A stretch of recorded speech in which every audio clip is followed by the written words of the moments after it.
Did you know that behind the shimmering falsettos, disco stardom, and three-part harmonies of the Bee Gees lies a story filled with deep family loss, sudden deaths, and emotional farewells? While their music defined a generation and filled dance floors across the globe, the lives of the Gibb brothers were marked by tragedy, resilience, and a powerful sibling bond that stretched across decades. Before we dive in, make sure to like, subscribe, and comment your favorite Bee Gees song below.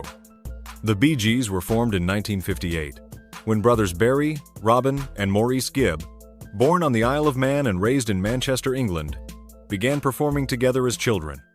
By the late 1960s, they'd found fame in Australia before bursting onto the international scene with haunting ballads like To Love Somebody, Massachusetts, and I've Gotta Get a Message to You. But it was in the late 1970s that the Bee Gees would take over the world. Their contributions to the Saturday Night Fever soundtrack, including Stayin' Alive, Night Fever, More Than a Woman, and How Deep Is Your Love, turned them into the undisputed kings of disco. Over their decades-long career, the Bee Gees sold more than 220 million records, earning them a place in the Rock and Roll Hall of Fame and the hearts of fans across the globe.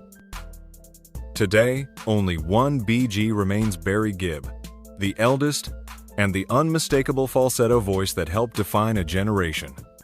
Born in 1946, Barry was the group's lead songwriter and creative driver, penning anthems not just for the Bee Gees but for artists like Diana Ross, Barbra Streisand, and Kenny Rogers.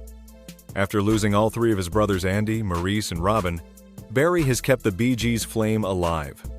He released a solo album, Greenfields, in 2021, reimagining their classics in country style, and continues to perform selectively. In interviews, Barry often shares the emotional toll of performing without his brothers, the way the harmonies feel thinner, the stage more lonely, but he keeps going, because the music still matters. Then came the devastating loss of Maurice Gibb, the Bee Gees' musical backbone.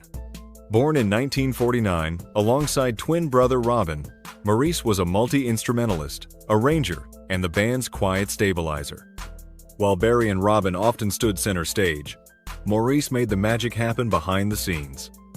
In January 2003, at just 53 years old, Maurice died suddenly from complications during surgery for a twisted intestine. He passed away in Miami Beach, Florida, and was cremated. His ashes were reportedly scattered in the ocean, leaving no public grave, only music, memories, and heartbreak. In 2012, tragedy struck again with the death of Robin Gibb, whose trembling, emotional voice gave us classics like I Started a Joke, Massachusetts, and Run to Me.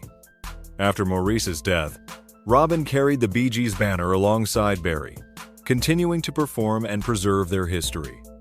But behind the scenes, Robin was battling colon and liver cancer. He fell into a coma in April 2012 and passed away a month later, on May 20, at the age of 62. He was laid to rest at St. Mary's Churchyard in Thame, Oxfordshire, England.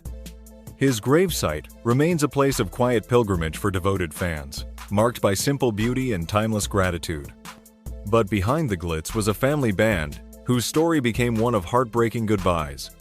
First to pass was the youngest brother, Andy Gibb, who wasn't an official Bee Gee but was deeply connected to their legacy. Born in 1958, Andy launched a successful solo career in the late 1970s, with hits like I Just Want to Be Your Everything and Shadow Dancing, written and produced by his older brothers. But fame came too fast. Andy struggled with addiction and depression throughout his 20s. On March 10, 1988, just 5 days after his 30th birthday, he died from myocarditis, an inflammation of the heart, worsened by years of substance abuse. He was buried at Forest Lawn Memorial Park in Los Angeles, California, where his gravestone marks the life of a beautiful voice gone too soon. So which Bee Gee touched your heart the most? Was it Barry's soaring falsetto, Robin's aching ballads, Maurice's warm harmonies, or Andy's youthful charm? Leave a comment below, like the video, and don't forget to subscribe.